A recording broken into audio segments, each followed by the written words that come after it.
YouTube, hello. It's your homie Davvon coming at you with some more of the life and suffering of Sir Brante. As always, if you guys are enjoying the content, make sure you hit that like, hit that subscribe, leave a comment. If not, no big deal. Either way, let's play.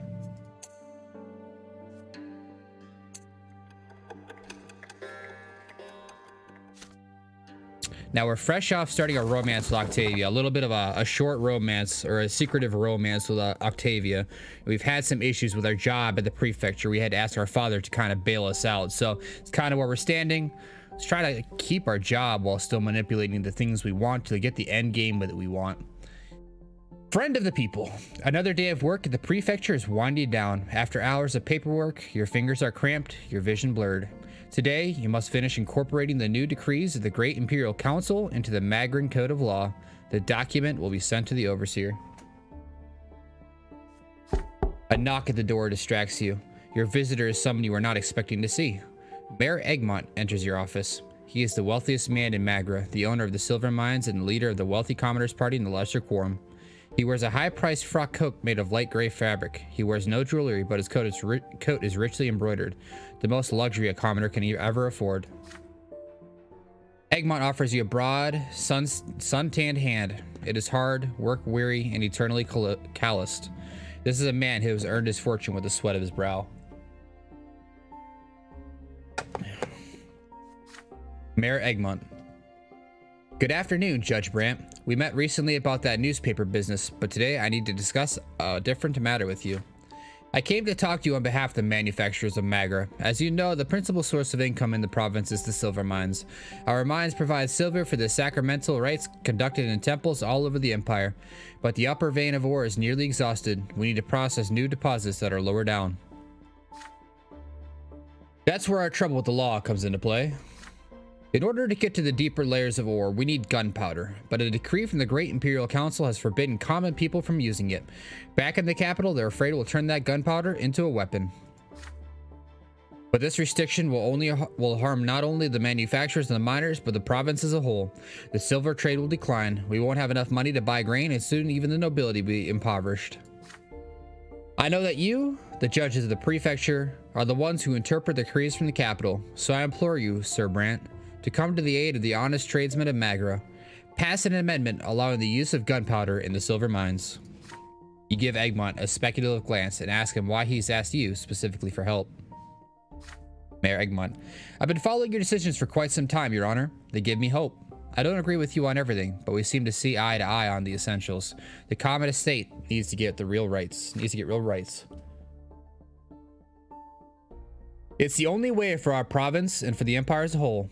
Sure, Prefect Elborn has proclaimed himself as much, but unfortunately he's a nobleman of the sword first and foremost. He's bound by the blood tide, by the power of the Overseer and the Archnians, so all his undertakings are doomed to failure. If you, Sir Brante, truly care for the people, you need some powerful allies among the lowborn. Allies like me. Do this for me, and together we'll change the fate of Magra. Egmont extends his hand, hope in his eyes. You take your time before answering, weighing his words carefully. Remy Elverman, make a deal. You pass an amendment allowing the use of gunpowder in mines. I have agreed. You take his hand. Egmont gives you a strong handshake. You tell him that you share his apprehension and understand that silver is crucial to the province. You promise to amend the law so that the restrictions do not apply to silver mines. Mayor Egmont. Thank you, Davvon Brante. Nobles who care about the needs of the common folk are few and far between. This is what nobility really means. I share your belief that only a union of the states will lead the empire to order and prosperity. You can count on my support. Silver is the lifeblood of Magra. Today you've not only saved us from all ruin, but you've also made every Magran a little bit richer, yourself included. I'll make sure the Brantes get a share of the profits. Ooh, wealth. I like that. And I promise you, Brante, this gunpowder will shatter those ancient rock formations and reveal their hidden treasures to us as well. To us all. Cool. The mayor likes us a little bit more. The wealth is up. Justice is up. Commoners are protected. We gotta hit 10. Commoner sees power. Wealth plus 1. A deal with Egmont. Egmont made a deal with him. Egmont made a deal with you. You're helping him to legitimize the use of gunpowder in the mines.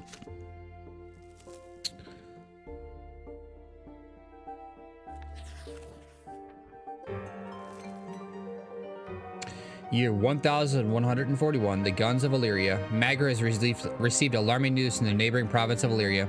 The low-born convicts toiling in the Illyria mines have revolted against their noble masters. For the first time in many long peaceful years, commoners have taken up arms. Uh-oh. Did I do that? Worse yet, the insurgents had guns and gunpowder, and no one knows how they got them. Gunpowder weapons were banned throughout the Empire as soon as they were invented. The lords deemed firearms dishonorable and unfit for the nobles. Even Legion soldiers are forbidden from using them, but now gunshots were echoing throughout the mutinous Illyrian mines. The Imperial Legion was deployed to quell the riot. The Legionnaires slaughtered the rebels without mercy, and the uprising choked to death on its own blood before it had even begun. The south of Illyria is now a forest of gallows. The convicts' corpses were left swaying in the wind as a warning to any commoner who might dare to take up arms. Although the rebellion quickly succumbed to the Imperial military's onslaught, many Legion soldiers and officers were slain by the insurgent firearms. Their steel armor was no match for bullets. The rioters' weapons were destroyed in public ceremony, but no one knows who built or smuggled them into the mines. All Imperial overseers soon issued public reminders in their provinces. The punishment for owning a gunpowder weapon is true death by execution. But the Empire is still restless, still anxious. Somehow guns found their way into commoners' hands, if only for a short time. Could gunpowder and lead one day endanger the old ways of the Empire? Authorities of Magra fear that unrest may soon spill over here. Due to the double tax, peasant farms and industrial manufacturers are facing harsh times.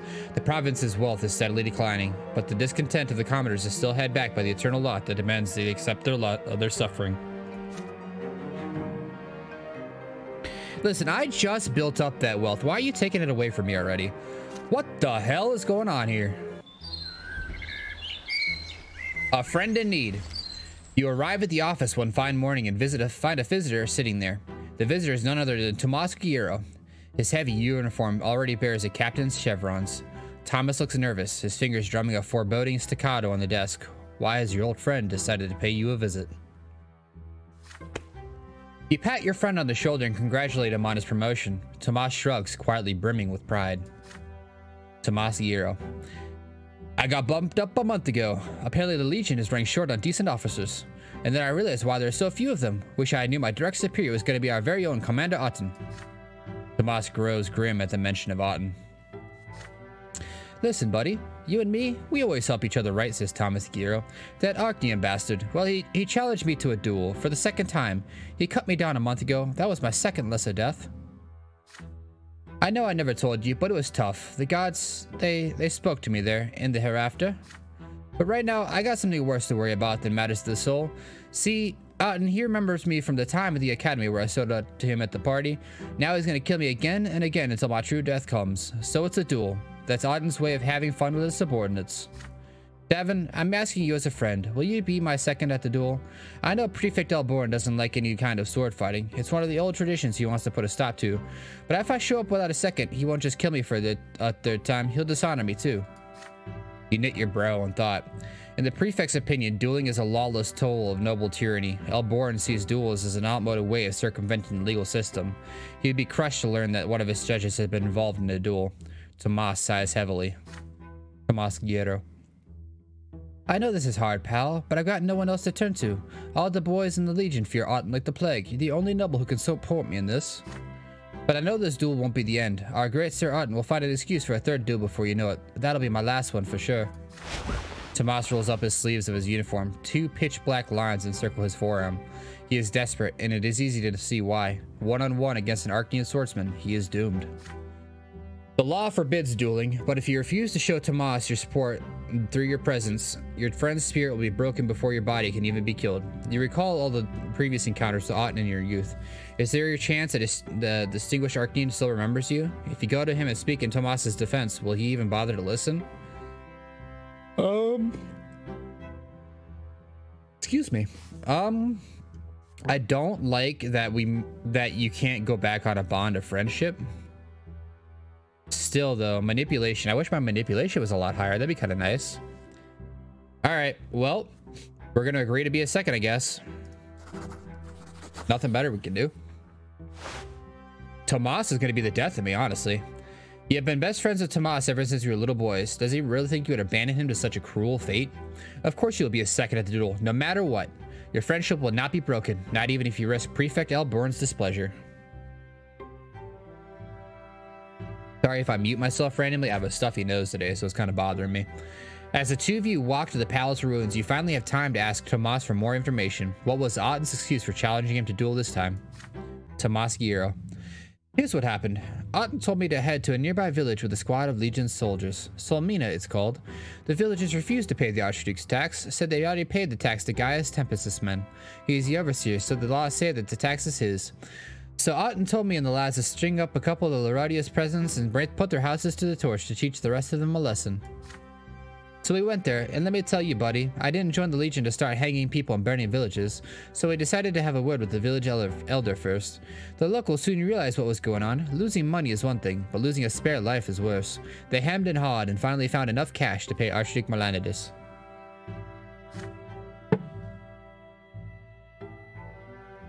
Which means we came back to Anazat with nobody dead and all the money for the treasury. But then the commander summons me and claims I didn't follow his order, which means I also slighted the honor of the noble Archdeacon who's my commander. So he challenges me to a duel. And you know what? I'm not the first, Davvon, and I'm not the last. Any officer in the Legion could end up like me. Otten does as he sees fit with no plans to stop. He's a commander. He's a noble of the sword. He's an Archdeacon. We're just dirt under his boot. Who's gonna rein him in? You reach the site of the duel just before dawn. By a half-crumbled wall, you see a tall figure clad in a thick cloak. Dorius Otten, High Commander of Magra, already expecting you.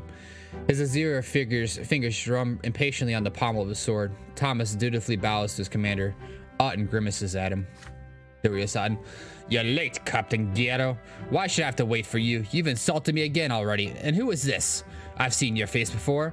Anyway, don't have time for this. Make haste, I have other duels today.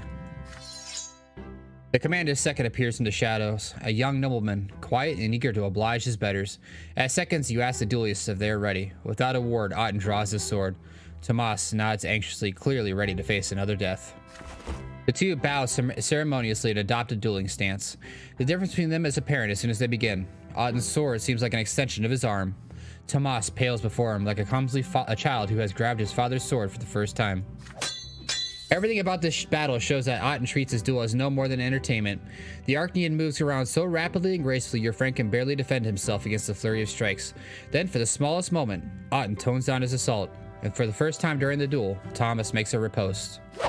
Easily, effortlessly, Otten deflects Thomas's blow and then retaliates. His sword sticks through your friend's shoulder. As soon as you see the blade drew blood, you shout for the duel to end. The debt for the insult has been paid in blood. If the loser of the duel is ready to offer his apology, the first must stop. Dorius Otten, what? Is some human trying to teach me the law of the duel? I'm an Archdeacon of the Otten dynasty. There is no one here who can teach me the ways of honor. His sword flashes and stabs your friend straight through the heart. A wet red spot begins to spread across Thomas's shirt. Your friend stumbles backward. He drops his sword. His knees buckle. A wheeze, another, then a cough full of blood, and his bright eyes grow dim and dull. Slowly, Thomas's body disappears. His blood-stained clothes, his sword, and his footsteps in the dust are all that remains. Otten hands his sword to his second, who is ready to wipe it down. Dorius Otten, well then, that pitiful human will face another duel very soon. Let's hope he fights better during his last life. When your friend is reborn, tell him my exact words. The Archdeacon walks away, calm and composed, his second in tow. Dazed and numb, all you can do now is gather your friend's belongings and bring them to his house. Unless you intervene, Tomas is doomed to meet his true death soon. You are a judge, but to an Archdeacon of such a rank and birth, your authority means nothing. Is there any way you can help your friend? Augustine Elborn, still sympathy with me. We had a little relationship to give up there. But honestly, it's going to pay in the long run, I think. The case against Otten. The day after your meeting with Tomas, time slows to a crawl. As you examine one case after another, you cannot help but think back to your friend and his fate again and again. There is a knock at the door. Baron Elborn, the prefect, has decided to pay you a visit. Augustine Elborn, I have a matter to discuss with you, Brante. Would you mind if we take a walk? It's getting a bit stuffy in here. Here comes the assassination attempt. The prefect clearly wants to discuss something in private. You walk down the stairs together and leave the prefecture. Soon, the two of you are walking down the noisy streets of the Brass District. The wind is strong today, the gray sky mercifully overcast. The people around you bartering, buying, and selling eagerly. The streets are full of craftsmen and factory workers. Merchant carts squeak as they roll down the streets. The head of the prefecture looks more worried than usual, lost in thought as he observes the bustling street life around him. Augustine Elborn. Brant, do you recall how we talked about the tyranny of the nobility in the province? Furious Auden, the High Commander of Magra, is on a murderous spree. He challenges his subordinates to duel for the slightest infraction and slaughters them with impunity. If our laws are unable to protect anyone from the violent tyranny of the Arcanians, who will ever respect the law? It's time we put an end to this. As long as I'm in charge of the prefecture, establishing the rule of law over people of all estates and titles is our most important task. But people like Auden stand in our way, people who think themselves above the law. We need to prove them wrong. I have been informed that Auden has pressured your childhood friend Captain Thomas Guerrero into a duel, and I believe Sir Guerrero has sought your assistance in private. Am I right? You admit that is so. Indeed, as an old friend, Tomas is counting on you to defend him. Augustine Elborn. And so, young Brunt, I believe that you to be reason enough to entrust this case to you officially. If you find yourself doubting your abilities, know that you are my best candidate. No other judge would have the courage to prosecute an Arcanian. That, and I trust you to more than any ordinary judge. I spoke to your father, but even he would not accept this undertaking. He says your family's worked too hard to be enabled by the sword to risk it all now, but you bear no such burden, do you? As it stands right now, sentencing an Arcanian to even to the smallest punishment is unthinkable, but drop by drop, water can wear down by any stone. We'll make our way to Auden, but we must do it slowly and carefully. What we need is perfectly prepared case. We need you to find enough incontrovertible evidence and enough witnesses who are willing to testify in court. But I'm sure you realize that even this won't be enough to force an Arcanian to go to trial, don't you, Davvon? We have to change the unspoken rules in our city and province. We'll start with lower-ranking people, lower-ranking cases, and little by little we'll establish rules that even high-born nobles will have to obey. All of a sudden, Elborn stops, standing in the middle of the street, bustling with life. He points out a number of commoners hurrying about their business. Augustine Elborn. Just look. All these people need to know that there is such a thing as justice. The law must apply to them all, no matter their lot, whether suffering, praying, or ruling. They need to know that they can rely on the judges to enforce the law against anyone and everyone. I am counting on you in this, Brant. You stand motionless as Elborn studies you intently. From now on, from this moment forth, you will prosecute a case against the High Commander of Magra, a highborn Arcanian from an ancient dynasty. This is a pivotal moment in your destiny and your career. You could rise higher than ever, or plunge into obscurity and ruin. You decide to talk about Tomas and his fate. Right now, he represents your best chance at getting Auden indicted, not indicted. But there is absolutely no guarantee he will live to speak at trial. If you are to oversee this case, ensuring his safety has to be the first thing you do. Augustine Elborn. You're right, Brent. We need Tomas Guerrero to see this to the end. But remember, this is about more than just your friend and his fate. This is a matter of law and justice for the entire province. The peril to Sir Thomas's life is great indeed. But if you openly defy the High Commander right now, your standing will suffer accordingly. You couldn't find a safer shelter for Sir Thomas away from Auden, but if Tomas remains in the city, he might be of use when you can begin looking for Auden's other victims. I realize you're looking for a way to rescue your friend, but right now we must all use caution, lest our entire cause suffer. What say you, Davvon?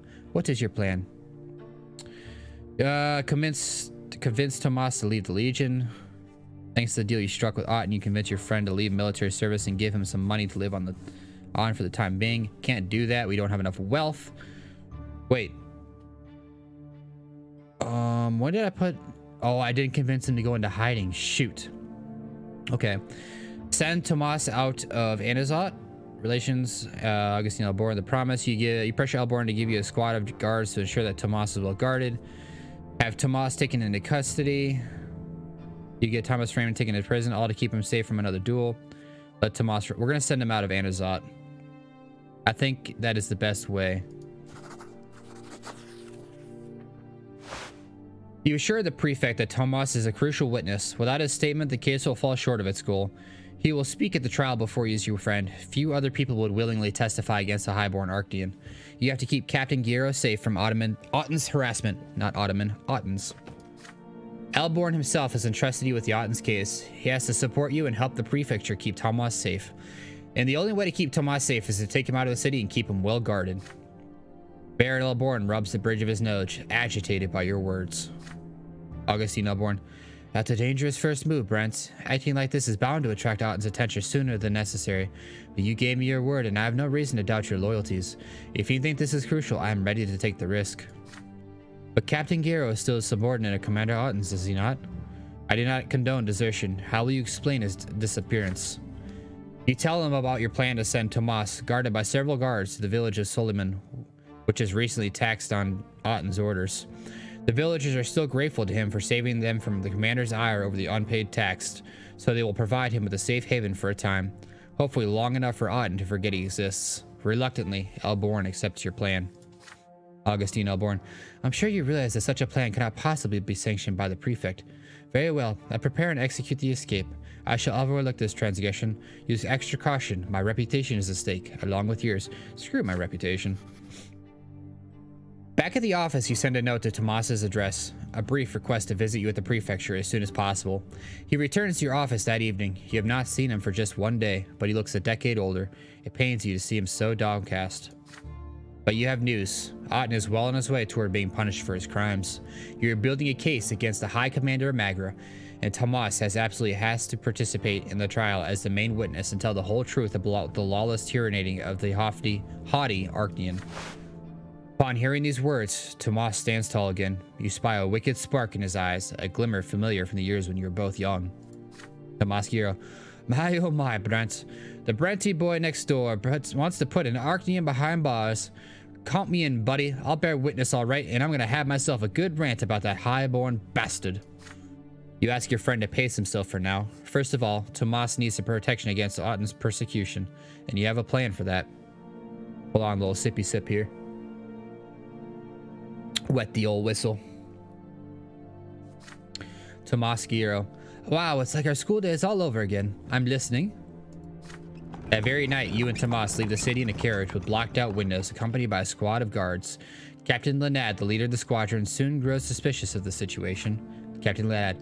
Your Honor, may I ask why we're heading out in the middle of the night? Pardon me for speaking out of line, sir, but there's something fishy about this. You nip the guards out in the bud. They're soldiers in service of the law in the prefecture, and your word is the will of the law. So they had better respect the glory of the nobility and follow the orders of their superior. You take command of the guards squad for the rest of the journey. Though displeased, Captain Lanad has no choice but to relinquish his authority. You reach the village of Solmina by sunrise. You see a handful of houses huddled at the foot of the mountain ridge, their outlines emerging from the morning mist. Tomas Gero. Well, no one's gonna bother me here, I'm sure of that, and I don't see the locals betraying me either. Thank you, my friend. I hope we see each other again soon.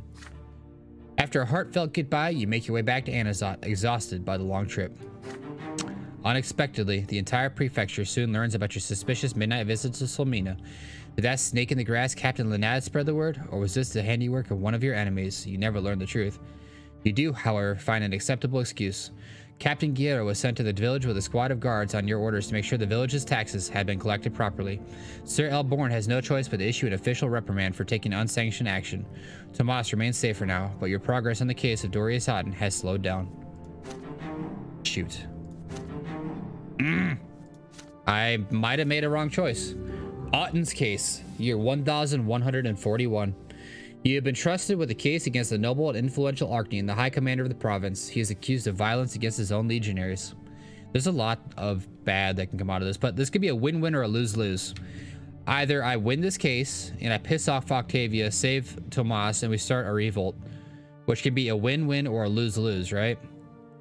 But on the flip side of it, I lose this case, Tomas dies, piss off Otton, but Octavia is happy. I don't know. Actually, I need to win this case. It's very, very important that I win this case.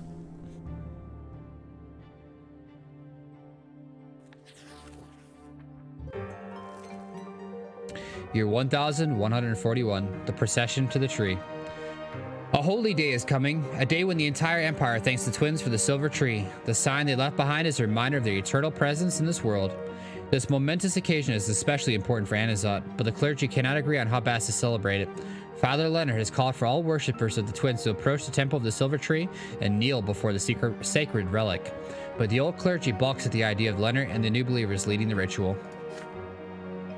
The day has come. An immense crowd is moving in the procession toward the temple near the silver tree, where Father Leonard waits. But an inquisitor by the name of Legion stands in the way. She strikes in a defiant pose. Confronted by a member of the Holy Order of the Inquisition, the procession reluctantly stops.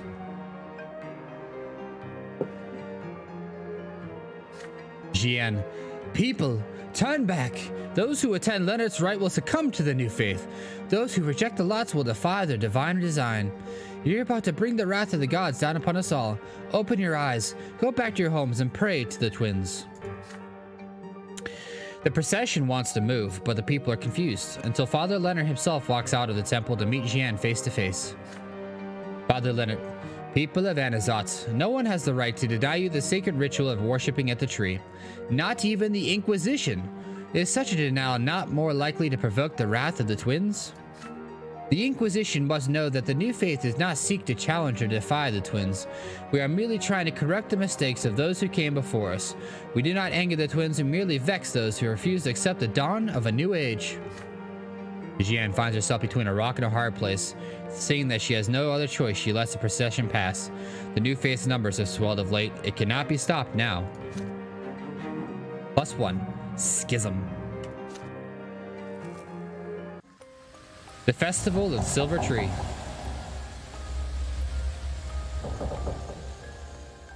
Today is an important holiday. The entire empire is celebrating the Festival of the Silver Tree, which commemorates the parting gift of the twin gods, the divine sapling they planted in our mortal world in the middle of Anazat. The families of the city spend the day in peace and quiet, contemplating the divine roots that join together all people, their bloodlines, and the entire empire. Mother always oversees this holiday. The day before the festival, she seemed to have shaken off her usual apathy and engaged in the preparations with excitement. It was as though her illness has loosened its grip. Mother gathers the entire family for the holiday meal. Father is in high spirits today, sharing jokes with you and Nathan. Stefan is trying to suppress any atypical agitation. Gloria is the last to join you at the table. She is wearing new breeches with high stockings and a yellow vest. Lydia Brant, Gloria, you're wearing men's clothes again. Gloria, no, Mother. I'm wearing clothes women are forbidden to wear. Father gives Gloria a stern look. Stefan rolls his eyes but says nothing. Suddenly, Nathan speaks up. Nathan Brent, a few days ago in the market, I saw a grocer dressed as Overseer Gaius Tempus. He had a huge carrot for a scepter. He got a sound drubbing, of course, but until then, it was quite a hoot. Everybody laughs at the ridiculous story, relieved. Even Gloria has a smile on her face when she sits down. The feast commences. Your home finally feels warm for a moment. I'm gonna take a minute and just observe this picture. This is me, I assume. This is Lydia, Robert, Stefan, Gloria, and Nathan. This is like the calm before the storm. Like, I've been looking at the pictures, but this moment, this picture right here, I feel like it reverberates a little bit because it's like this could be the last moment of the family before it gets torn apart by either the differences or the decisions that I am about to make. Remember that Lydia's sick. Robert is trying to be, you know, they get the sword for the noble, like be a part of the blood tide. I'm sorry. Same with Stefan. I could alienate them with how I side with the commoners or take this trial with Auten. Gloria probably will be on my side through and through, but Nathan, he's a drunkard. He's brought shame to the family. He doesn't do anything good. He's kind of a bum. I hate to say it. I mean, he's a bum. So who knows what's going to happen there? He could be thrown in jail or lose a life or piss off the wrong person. For all I know, be in the wrong place at the wrong time.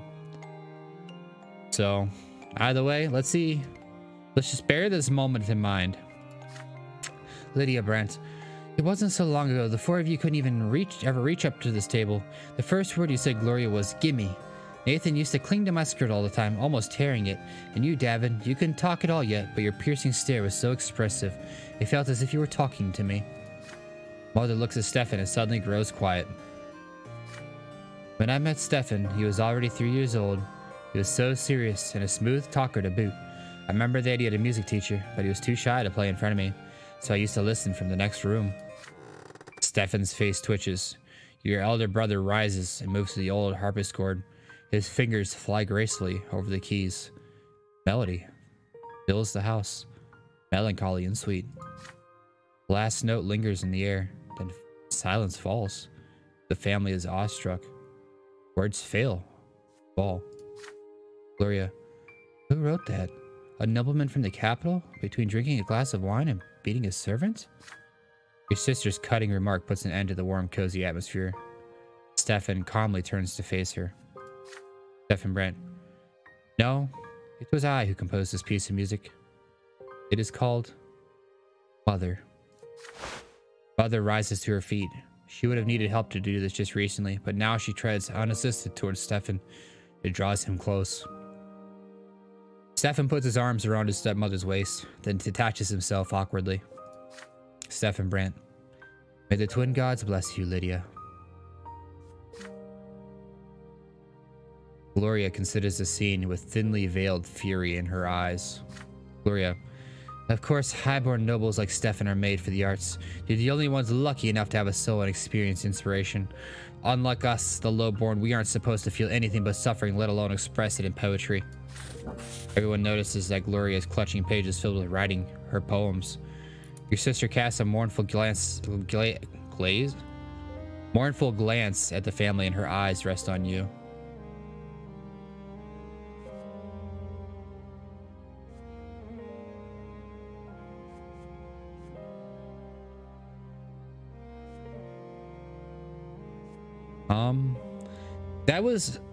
That was emotional. I liked that. Stefan shows another side. I'm going to appeal to Mother. We have some wisdom to burn, and we'll see what happens. I feel like Mother is the soft spot where Stefan right now is going to listen to her, and so will Gloria. You walk up to Mother, take her hand in yours, and whisper in her ear. It is time for her to interfere and save the family celebration. Mother nods understandingly. Lydia Brant. Gloria, my child, since you were little, I taught you to care for your soul. But if I fail to convince you, please think about the family that took us in. I implore you, do not take on noble activities. Do not infringe upon the divine order. Gloria's face flushes red with fury. She clasps the pages to her chest. Gloria. That's right, Mother. Since I was little, do you think I'm not reminded of it with every breath I take? Of all the things I'm forbidden to do because I'm lowborn? This is not to play. I wish I had sided with Gloria now. Lydia Brant. My dear girl, listen to me. There is more to life than you and your aspirations. You are a member of the Brant family, and your family is a part of a greater universe. Your actions affect all of us. We are not isolated. We are being watched by the city, by the Empire, by the twin gods themselves. Gloria, so I'm not allowed to bear your name, but I still have to bear all the responsibilities that come with it. What hypocrisy. Gloria runs out of the room, outraged and tearful. The family is left dumbfounded. Finally, Stefan speaks. Stefan Brant. I hope, Lydia, that you can still make her see reason. Your words are wise. Let us heed them ourselves. The celebration continues despite Gloria's absence. I mean, okay, so it's a hit we could take. I have to understand that just because I don't side with somebody one or two times, it's not the end of the world. Losing one Gloria relationship point is not going to kill me, as we already have such a high relationship with her as is. Unity +1, so we have a harmony within the family. Manipulation +1. That is a win. That is a win, if anything. I'm more happy about the manipulation point than anything else. A rendezvous with Octavia. This event is a consequence of your previous actions. Conditions met. Octavia Melanides, grown close. Ooh, little bit of the old sneaky. Know what I mean? Know what I mean? Wink, wink, nod, nod, nudge, nudge. Know what I mean? Octavia and you do not see each other very often. Sometimes as the days wear on, you forget about your unusual liaison. But then the Archduke's daughter bursts into your life and you abandon yourself to passion until she disappears again. Today, Octavia is waiting for you at her summer home in the city. It is a cozy little villa, well concealed from prying eyes by a high fence. Beyond the fence is a glorious garden. You have never seen one so beautiful in Magra.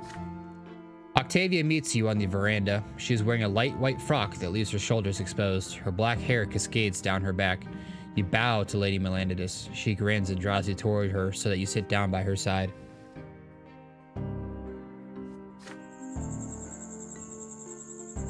The sun is melting beyond the horizon. Octavia commands her servants to leave you alone. Tonight she is strangely pensive, barely touching her food and drink. You cautiously inquire if anything is amiss. Octavia Melanides. Listen to me, Davvon. I'm at a crossroads. My father, the Archduke, is planning to send me out of Magra for a while. Apparently, in his opinion, my escapades are bound to cause trouble for our family. Octavia stands up, towering above you. Her eyes burn with a menacing flame. Octavia Melanides. I am a daughter of the great family of Melanides, an Arcanian born at the peak of the world. All shall tremble before me. Isn't that so, Davvon Brante? But before you can reply, Octavia abruptly lowers her head, downhearted. Octavia Melanides. I am not free. Just like you, my dear human Brante, I have a duty to my family, to my blood tied to the Empire. My whole life, all I've ever done is to fulfill obligations created by others. I have no aspirations. Everything is preordained. What the world is like, how I ought to live. What my father doesn't decide for me, those two up on the peak of the shining pillar already have. I'm looking for a way out of this cage. It must exist. I study history, but all I find are tidbits of lost knowledge. But I believe that I'm not the first to try to escape the chains of this world. What am I to do, Davvon? You yearn to break free of the fetters of fate, just as I do. You have escaped the commoner's lot and joined the higher estate, but your new lot is just as much of a prison, isn't it? Could it really be that none of us will ever be free? Here it is, boys. This is the moment that we turn powerful allies to our side. Octavia looks into your eyes dolefully. You have never seen her so helpless before. The specific direction and treat Octavia to put in a good word for you. Lose yourself in pleasure. Inquire about this arcane knowledge. Share your revelation. You relate to Octavia the grandeur of the twin gods. Design is revealed in your revelation.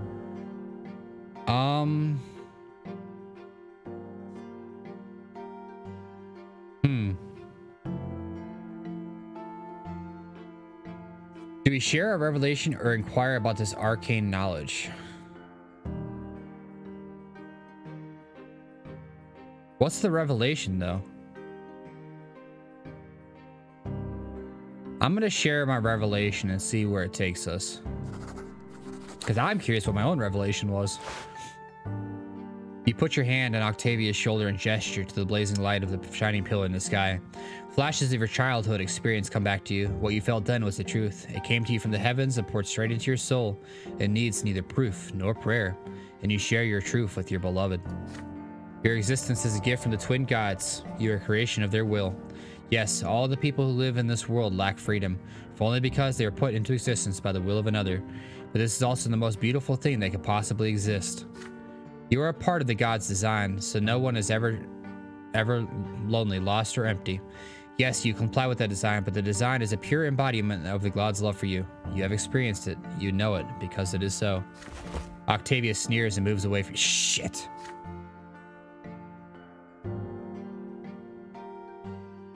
I want to redo that. Ugh, that's not how I wanted that to play out.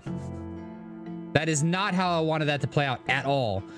The way you describe it, says Octavia, its love of theirs is nothing but a violation, and we're supposed to just not just submit, but rejoice? You protest that it is a violation only if you fight it, if you struggle. But why struggle? The twin gods used their design to let you into their world, to allow you to live into it, to think and understand. This in itself is a blessing. Any other world would have berries of its own, so why not accept these? Octavia looks at the shining pillar thoughtfully. Octavia Melanides, there's something to what you say, but you experienced this revelation firsthand and I didn't. And to me, it all appears to be submission, as though I were a puny commoner at the feet of my master. Must I, Octavia Melanides, submit and endure? No, I'll find another way. Anyway, though, enough theology for today. Put your arms around me, Davvon. I want to savor what I have now. Yeah, we got more elegance at least. We got the silver tongue. We got more willpower out of it. I wish I hadn't joined. I wish I had chose the arcane. I'm mad now. Damn it. That's not the revelation I was hoping to have. 1142, peacetime, 24 years of age. Year 1142, the Emperor's heir in danger. News from the capital quickly reaches every corner of the Empire. Gerrion and Flavius, the heirs to the throne, have left the Emperor's palace for the province of Monia, which is ruled by Great Chancellor Aegerius Monrogue. The Great Chancellor has accused the Emperor's court of harboring malefactors conspiring against the Imperial heirs. This is why he has offered them shelter and safety in his own impregnable citadel.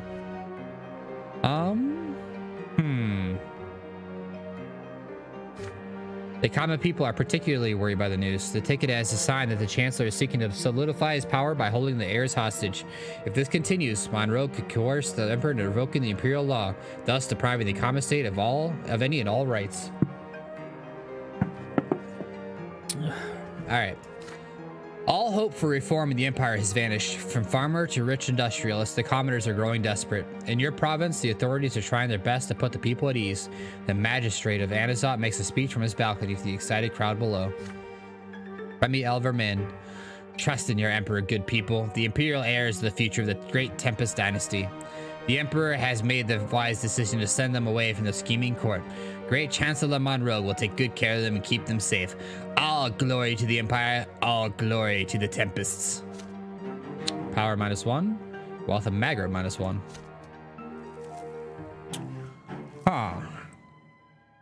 Chapter peacetime ends soon. Examine possible chapter endings to check which way you are headed. To achieve the goal that you have chosen, you'll have to meet all the conditions at the end of the chapter.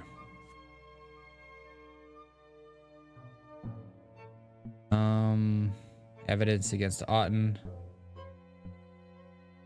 Justice 8 or 9. Where are we sitting at right now with Justice? Okay, so career 8 or 9. Corden.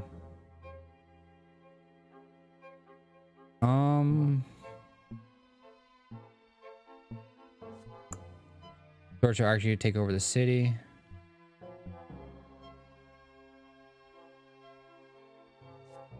Broken chains. Take control of Anazot. Justice equals 10. Or true death. So these are my options. I either have Otten sentenced, have him face the Court of Honor, Knight of the Serpents, or Broken Chains, or true death. So either I fulfill one of these four, or I suffer a true death. What we're going to aim for.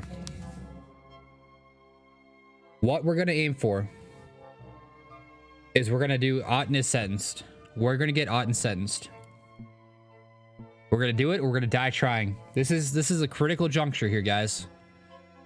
This is the moment. So we want Protector of the People and Justice equals 8 or 9.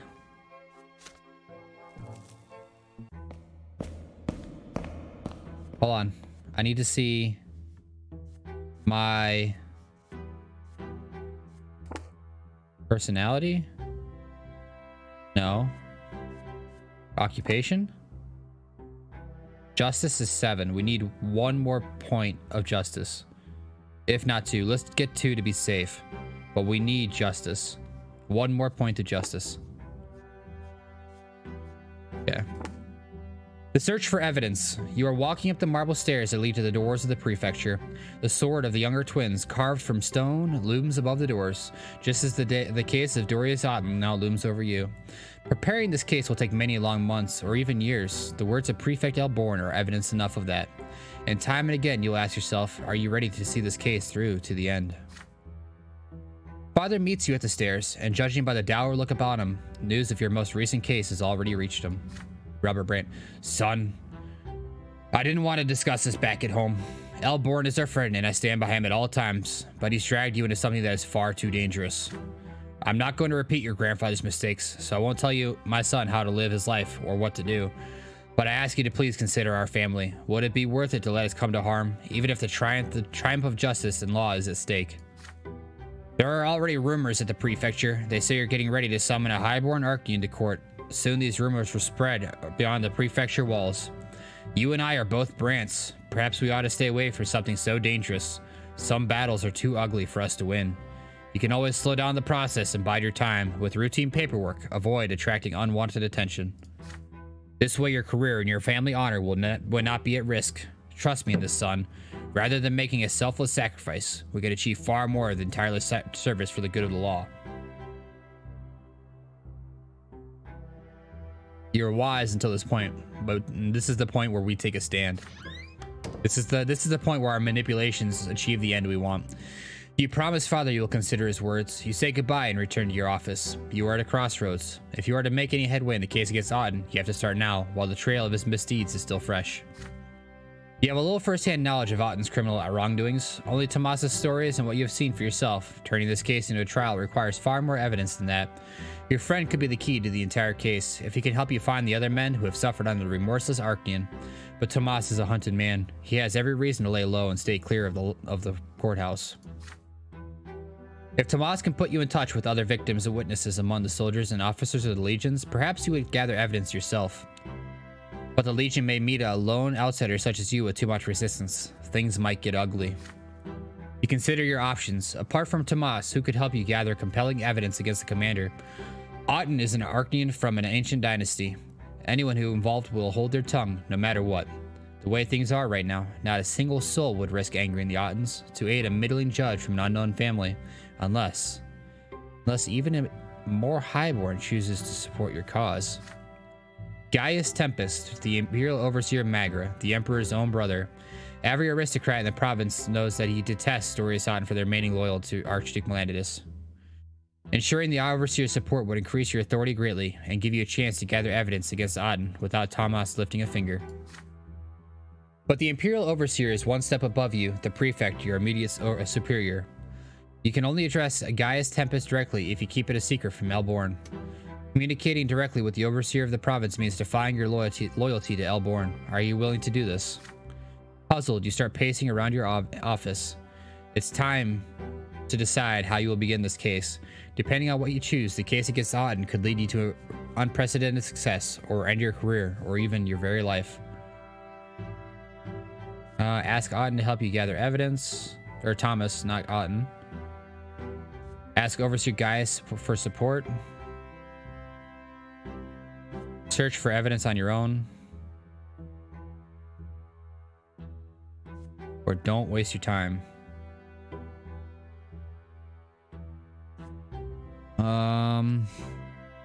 This is not good. Ask Overseer Gaius, or well, our reputation is butt cheeks, to be honest with you. We can't do any of them, so we search for... At this point, we have to take a chance. I don't like our choices. You decide to gather the evidence entirely on your own. You begin investigating the crimes committed by Auden without anyone else's support. You start with the Imperial Legion. After plenty of inquiries, demands, and threats, you finally get a list of Auden's other victims. List in hand, you go to the Armory of Anazat. There you meet the Legion officers who have already met a lesser death in a duel with the Arcanian. All of them nobles of the mantle, ennobled only recently, young and full of potential to serve the good of the Empire. They are all anxious to avoid getting challenged again. For many of them, another duel would be their last. None of them are eager to provide written statements about their duels. It would be improper for a soldier to bear witness against his commander, the latter's conduct notwithstanding. They finally agree to have their testimony committed to ink and paper only after you reassure them again and again that their statements will put an end to Auden's murderous rampage. Their stories paint a clear picture, you realize. There is a method to Auden's madness. All of the offers disobeyed the commander at least once or expressed their disagreement, no matter how disrespectfully.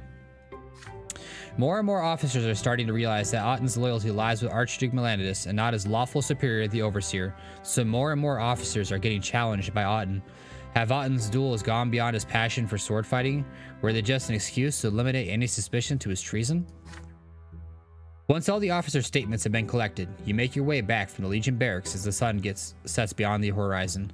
The night grows dark. You hear sudden thundering boots. Several bulky silhouettes emerge from the dark behind you. You quicken your pace and the strangers break into a run. You turn around and draw your sword. Your pursuers encircle you as they draw theirs. You stand ready to defend your life. The strangers attack. Their faces are concealed, but their fighting style betrays their Legion training. You abandon any hope of launching a counterattack and focus on defense, somehow deflecting every single blow. Then you see an opening, dash toward the nearest home, your back now safely pressed against a wall. The assassins get closer and form a half circle around you. You have nowhere to run now. You meet them with a flurry of desperate slashes, doing everything you can to keep them away, but your strength is already ebbing with every deflected blow. Then finally, you are felled by a blade in the stomach. The assailants form a tight circle around you, blocking out the darkening sky when you hear a gruff, unfamiliar voice. We've got a message for you, sir. Mind your business.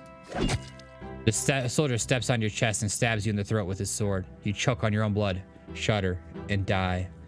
Death comes quickly. almost painlessly.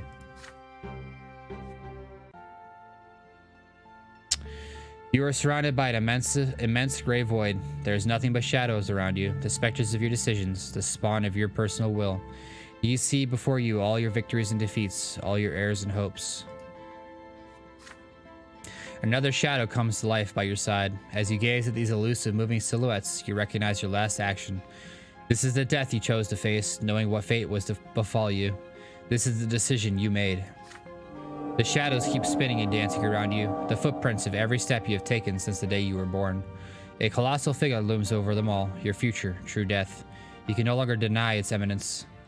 It has always been there waiting for you. Now you are only one step away from it, but you will take this step yourself. The familiar, gigantic figures of the twin gods appear from the void to meet you. They effortlessly lift your tiny soul and hold it in their hands. You have always been in the twin gods' hands. Their will created you. The elder did not grant you his love. He forced you into you. The younger shaped you into according to his law without giving you a choice. An enormous whirlwind arises in the void. The twin gods release you into it, and the torrent of unfathomable wills whisks you away. You are merely a minuscule particle of this universal tide. This will is the sole determiner of all the events, past, present, and future. Your puny actions and the choices are nothing in the face of the force of this torrent harbors. You whirl in the cosmic vortex of the twin gods' will until it casts you out. You careen back down to your earthly life. It is only now that you regain your ability to act. You see all the wills of the universe intertwined in a perpetual struggle against one another. Which will you follow? Follow the will of the God who brings love to the world. You follow the will of the God who imposes law upon the world. You abide by the worldly manifestation of the law and the will of the authorities. The only will you're willing to live by is your own. History has a will of its own. You must assume the position that was assigned to you by this will. You obey the will of your ancestors and your family legacy. I think we're gonna go by our own will. You follow in an endless web formed by the wills of the mortal world. Now that you are free of this cosmic vortex, you can finally exert your own will and make a free choice. It feels like a first gasp of air after being suffocated by an alien will, the will of the gods. But for your chosen will to be incarnated here in this world, one decision is not enough. You'll have to follow this path to its conclusion, to turn this will into reality by way of your decisions, deeds, and actions. Your eyes snap open and you sit up abruptly. The crypt is spinning around you. The stagnant stench chokes you. You got out. You succeeded in preserving yourself against the whirlwind that was tearing you asunder. The will of the twin gods have commanded you to continue your existence. You feel the urge to fall flat on your back and cackle madly. You are back.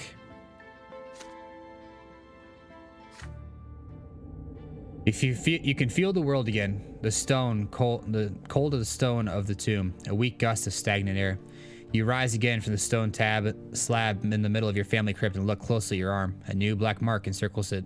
A little else has changed in your body, born anew. Although getting used to it will take some time.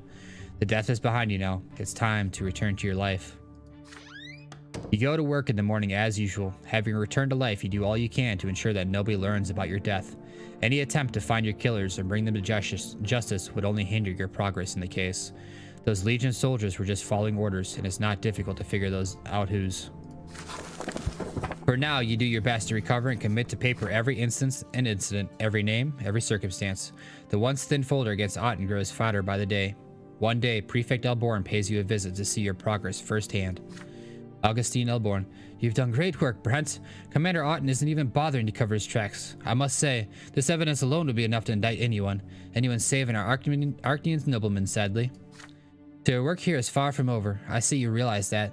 The way things stand right now, summoning an Arcanian to trial in a court of law would indict us rather than him. It would be best to postpone the case for now, but keep the folder safe and secure. If we want to have any chance of getting him indicted in court, we need to make the nobles in the province recognize duels as acts of murder. This means defying a tradition of old, a road perilous and seldom traveled. It means enforcing the rule of law over the Anazat gentry. For now, Sir Brant, return to your other duties and pay particular attention to any dueling incidents. We will take our next step against Sir Otten when the time is right. We're a dangerous schemer now, and we're a dangerous enemy. Events has happened. Evidence against Otten. You now have the evidence you need to bring Dorius Otten to trial. The justice requirement for Otten is sentenced and the career requirement for Otten faces the court of honor are reduced by 1. Yes! Okay, so we have enough justice now. Okay, cool. Whew.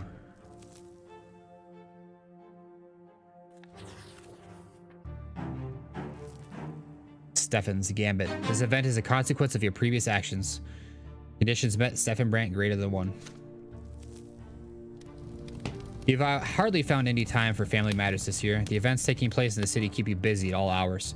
Tonight you come home extremely late, but the fireplace in the sitting room is lit. By the fire you see Stefan with a glass of wine. Your elder brother has been waiting for you. You take a seat in the chair by Stefan's side. Your brother keeps turning his glass with his long fingers. Stefan Brant. Davvon, we need to talk about Gloria.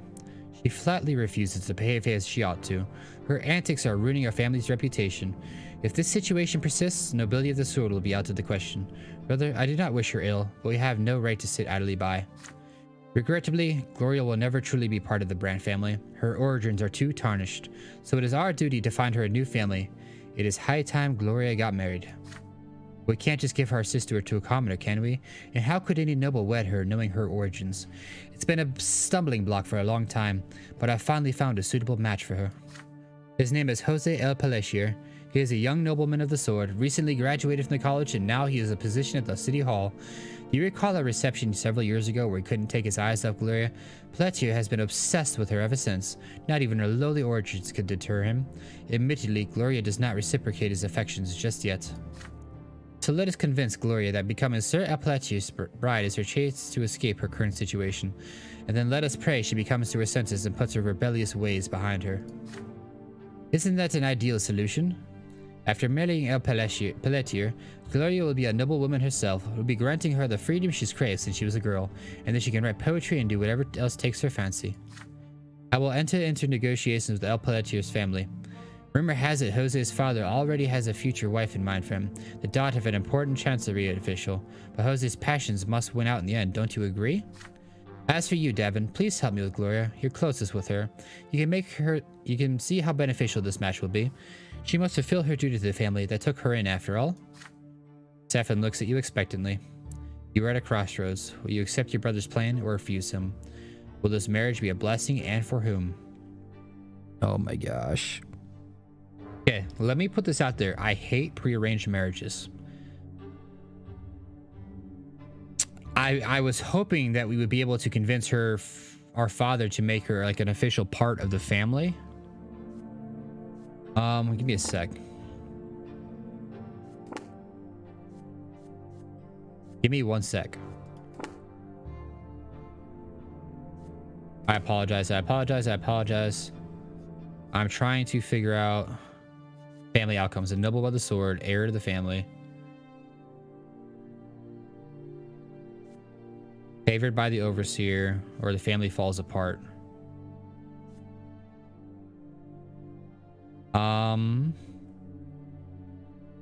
Conditions. Okay, what's our reputation right now? I think our reputation is actually like trash right now, huh? Our reputation, I believe, is trash. We are disgraced. So family outcomes are the family falls apart, favored by the overseer, and noble by the sword, or reputation. And our reputation is bad. So the only outcome really is the family falls apart. Mother recovers. The Brant family becomes known throughout the city for the wealth. Robert adopts Gloria and she becomes a full-fledged Brant. Brant family is dragged through the dirt, never to recover. You find a way to unite the family and end all the strife at home. Okay, so I want the family at peace. So Stefan Brant not killed in a duel. No Stefan Brant secret plot. No Gloria secret plan. Okay. We know what we got to do. Refuse. Your words slice through the silence of the sleeping house. You disagree with Stefan and will not participate in his plots against your sister. Stefan does not say anything, but his grip on the glass tightens. Finally, you hear the sound of breaking glass and glimmering shards fall on the floor. Stefan pensively contemplates the blood running down his palm. Stefan Brant. Pity. What a pity our grandfather, Sir Gregor, is no longer with us. He would make both you and Gloria see reason. Neither of you is capable of grasping what family and blood mean, so I suppose I must bear this burden alone. Stefan leaves the room. You are left alone in front of the dying fire. Oh, he's pissed. After your conversation last night, Stefan mostly stays silent and treats Gloria with pointed courtesy. The family breathes a collective sigh of relief. Could the feud between Stefan and Gloria finally be over? You were the only one who was aware of the scheme your brother is concocting. We are prepared for anything.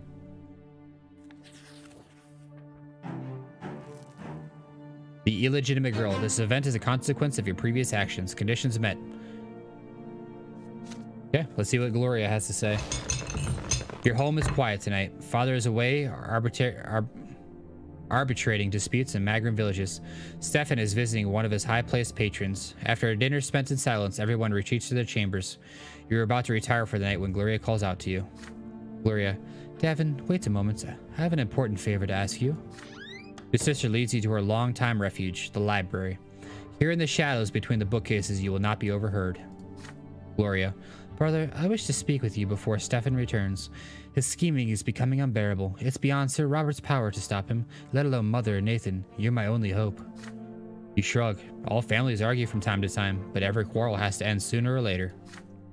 Gloria, yes, it will end when Stefan finally gets rid of me. As far as he's concerned, I'm just a stumbling block and a stain on his father's good name. He lets me stay in this house, only to avoid causing a scandal in high society. But as soon as the Brants get his precious nobility of the sword, I'll be out on the street in the blink of an eye. Davvon, you don't want for me to get kicked out of the family, do you? Please help me.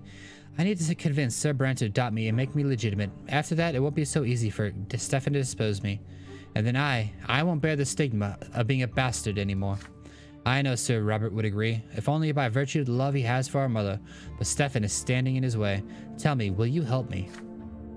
An illegitimate child who has never known her father, a stranger in the family. Gloria looks at you with hopeful, pleading eyes. Family.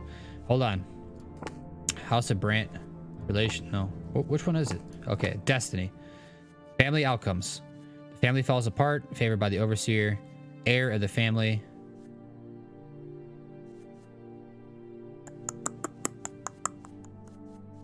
Family of means. Mother recovers.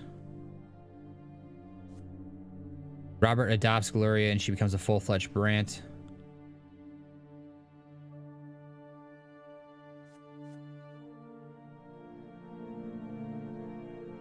Okay, hold on a second here. We're gonna refuse.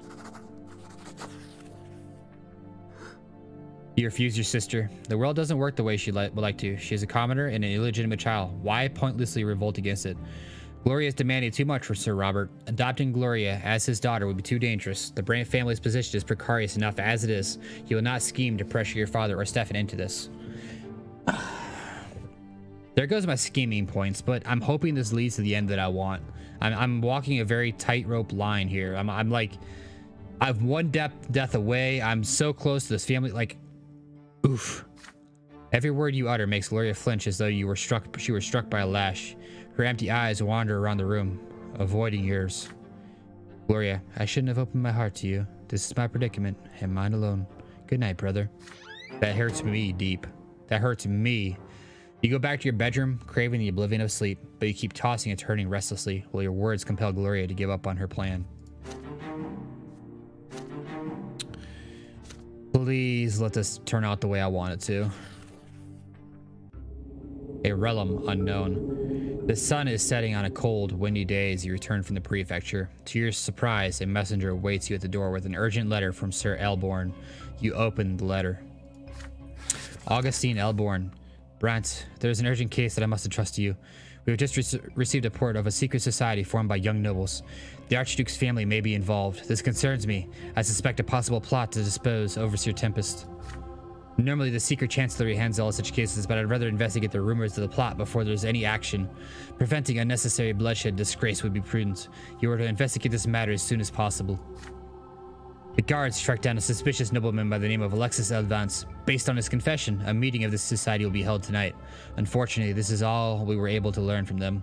The Elvance family is off too high standing for more thorough questioning. Fortunately, all members of the secret society wear masks when attempting meetings. We have acquired Elvance's personal mask and will ensure that he is late to the meeting. You should be able to impersonate him quite easily. You're to attend the meeting tonight and learn as much as possible about the secret society. This will allow you to foil a dangerous plot or save many young people from the secret chancellery. The letter includes a delicate gilded mask of intricate workmanship. Fortunately, it fits your face perfectly. It seems your plans for tonight have changed.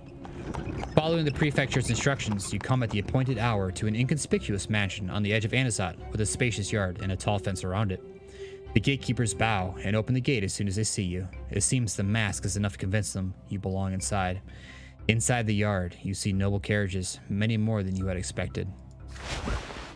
You are ushered into a dressing room of sorts. A change of clothes already awaits you inside. It is a curious garb, a square of flowing, sparkling cloth, with clasps and cords to keep it from unwrapping. You have never seen anything like it. With this strange robe and gilded mask over your normal clothes and face, you cannot help but feel rather silly. This attire feels positively unsuitable for any kind of plotting or scheming. Next, you proceed to a large room. The windows are covered in black cloth to keep prying eyes away, but you forget about it moments later. What seems to be a strange performance is playing out before your very eyes. You hear droning and unfamiliar music coming seemingly from nowhere. You see candlelight dancing and glimmering. Ribbons of gold and silver are hung along the walls as decoration, and there are people, many people like you. They are dressed in flowing robes and delicate gilded masks with narrow slits for eyes. The people are talking. They stand unexpectedly close to one another, their hands on each other's shoulders. You approach one of the groups, hoping to overhear the subject of their conversation, but you almost recoil when several arms reach out at you once, attempting to grasp you tenderly by the shoulder. Steeling yourself, you put a hand on another person's forearm. The masked people seem friendly and genial. No one appears surprised by your insecurity.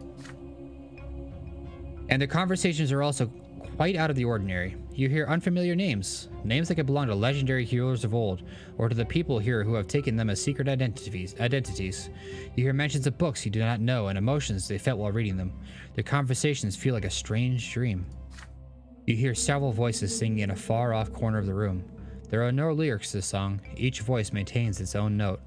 Together, these voices form a tender, softly aching melody. It feels enrapturing. It spirits you away. You feel so distant now from the purpose of your visit, so withdrawn from the judge's trade, so far from the Empire and your very self. Hold up. A hand touches your shoulder, bringing you back to your senses. A pair of familiar eyes look at you intently from behind a glinting greenish silver mask. They belong to Octavia.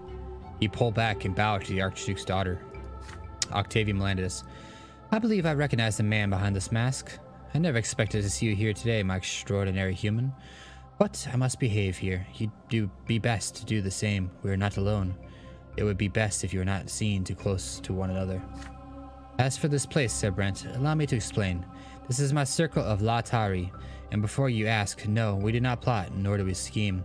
We have removed ourselves as far as possible from such machinations. This place is a little world of our own, a brief respite from tradition and noble customs, and other such fuss. Our gathering is but a pretense, a game of make-believe. We pretend we are neither nobles, nor citizens of the Blessed Empire, nor humans, nor Arcanians, but La Tari. Do you know what this word means? I would not be surprised if you have never heard of the La Tari. These days, the people of La Tari are mentioned only in rare historical works. Long before us, in an age when this land was fertile and green, the La Tari lived up to the land that would become Magra. They are masters of a remarkable art. They could create worlds from nothing but their conscious minds. Many of these people come here for simple entertainment and a brief taste of freedom. Others seek respite from the binding customs of the noble lot. Still others feel encumbered by the blood ties and ancestral obligations. Only here are we fully free from the burden of our past and our present. Yet some among us seek more than brief moments of freedom. They are drawn here by a fascination with the La Tari and their idea that our entire existence can be shaped by the mind alone. We strive to know the La Tari people for ourselves. We strive to continue their teachings. We strive to become them. If we happen to master the art of shaping worlds from our own minds, we may yet break free of the trap that is this harsh existence. Surprised by this, you ask her why she is telling you this so openly.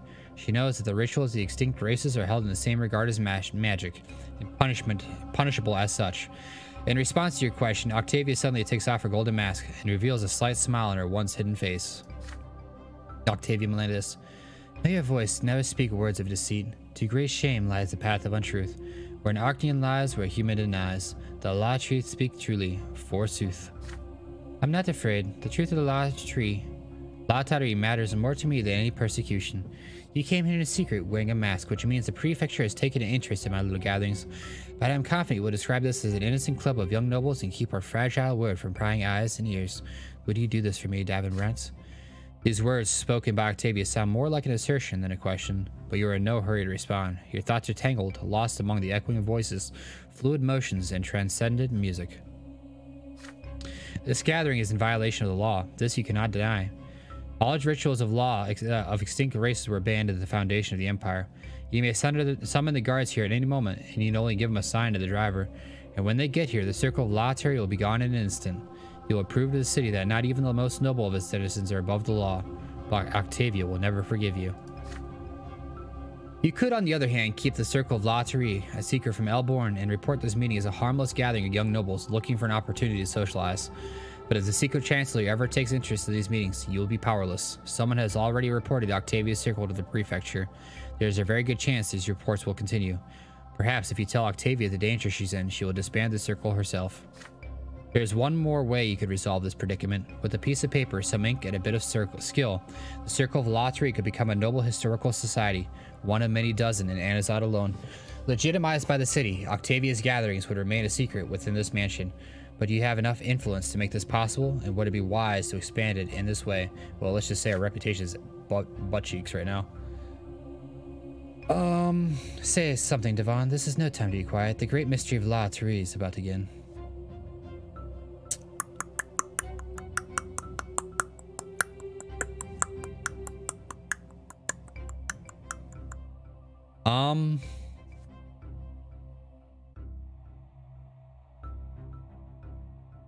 Okay.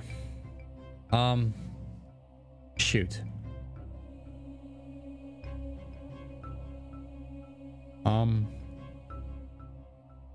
Well, then it comes down to who's more powerful, the Chancellery or Octavia.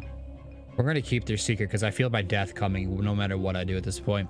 I feel like all my decisions have come to the point where I've pretty much put myself into a corner that I'm not getting out of. I'm going to keep their secret just because I've laid the groundwork and we've got to keep with it. You promised Octavia not to tell a soul about the Circle of Lautari and ensure the prefecture is none the wiser. You will tell the prefect that this gathering of young nobles is just an elaborate yet harmless amusement that poses no threat to public order whatsoever. The Arcadian lady rewards you with an enigmatic smile. Octavia Melendez, I expected nothing less, Davvon Brante. I value... Oh, shoot. This circle is the most important thing in my life right now. Hold on a sec.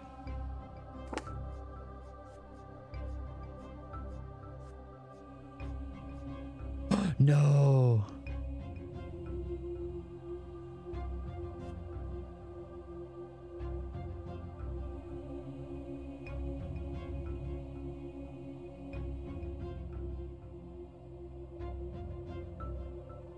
No.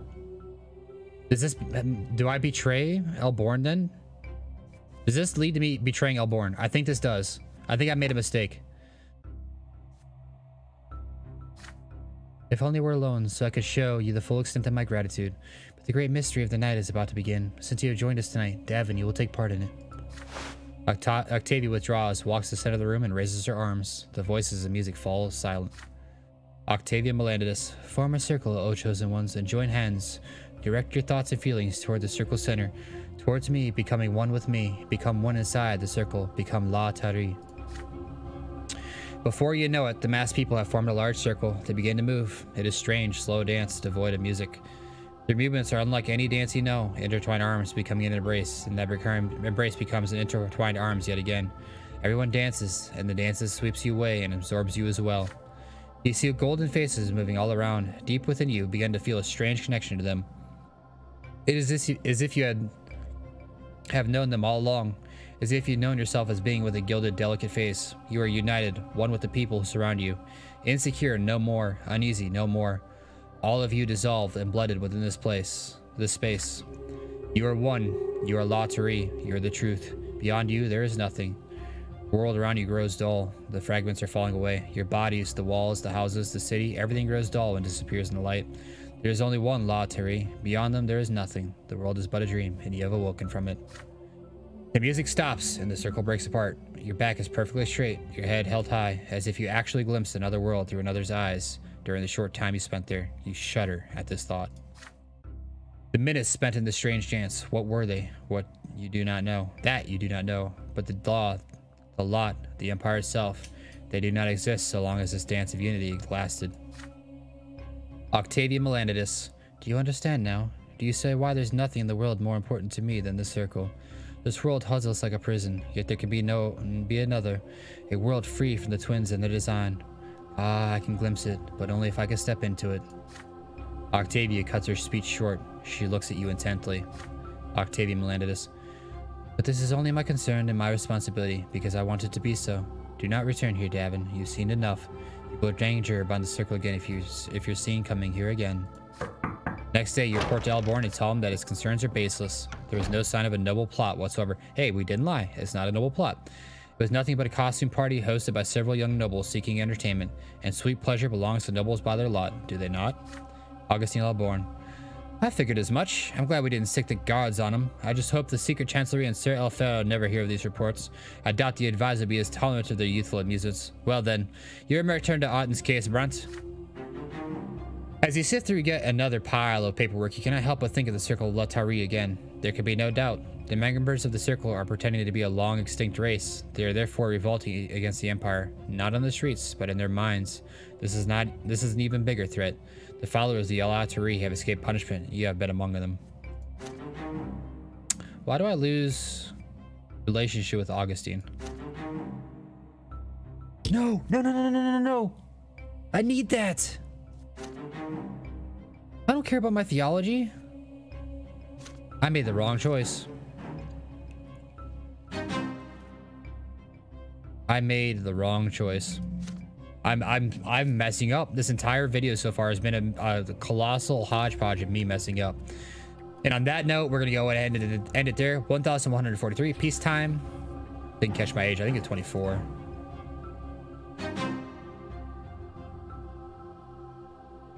Oh my gosh.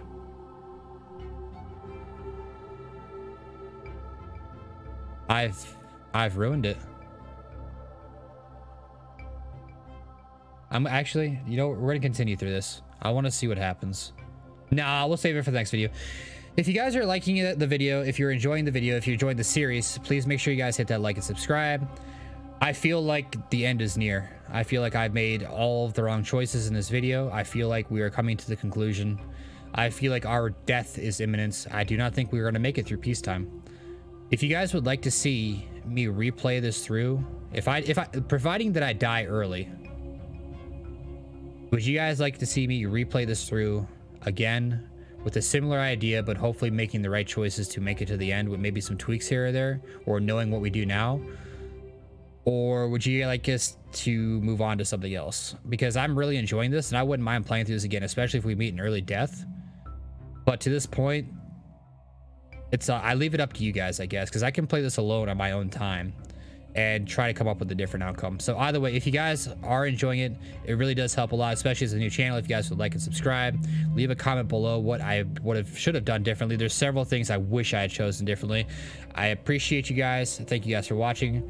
Love y'all. I hope you have a good rest of your day. I'll catch you guys in the next video. Peace.